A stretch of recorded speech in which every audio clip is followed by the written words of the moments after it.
watching ABC 36 News at 12:30. Your local news source. Welcome back, everybody. He's back for another Monday of answering your health questions. He is our doctor on call, Dr. Ryan Stanton. And Ryan, first question has to do, I guess, more, and you've got a little bit of a background in the TV, being a TV star that you are. Not this part, but you know what I'm talking about.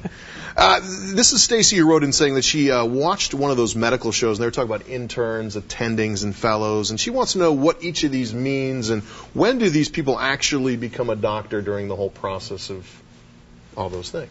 Well, people watch these shows, Scrubs and Grey's Anatomy, and that actually affects their opinions of what happens when they come in and see us in the ER in the hospital. Here's how the training goes. You go in medical school. You tend to be rotating through the hospitals your third and fourth year. After you graduate the fourth year, you are a doctor. And then your first year of residency, you're considered an intern. Then after that, a resident, possibly even a chief resident towards the end of your residency program. Then if you want to specialize, you go into fellowship. And then once you finish all the training, you can actually become an attending. Back in the day, you used to be able to tell the difference by the length of the coat. Real short coat was the students. The people who had the coats dragging on the ground like a gown, those were your highest level attendings. A little different terms once you get into other countries, Australia, Europe, those areas.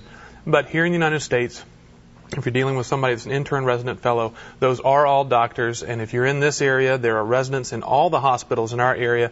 They do great work. They're very closely watched over by attending physicians, so you're not getting experimented on, which is the common misperception.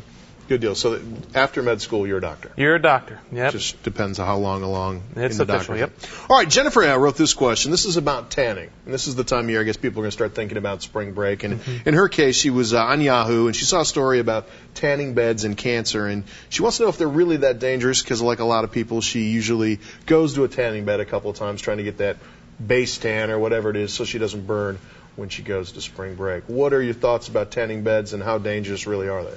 Well, I assume she's referring to, in late July, the International Agency on the Research of Cancer, which is an arm of the World Health Organization, upgraded tanning beds to the highest level of cancer risk as a definite carcinogen risk, up there with all the poisons, wines, radiation exposure, all those things.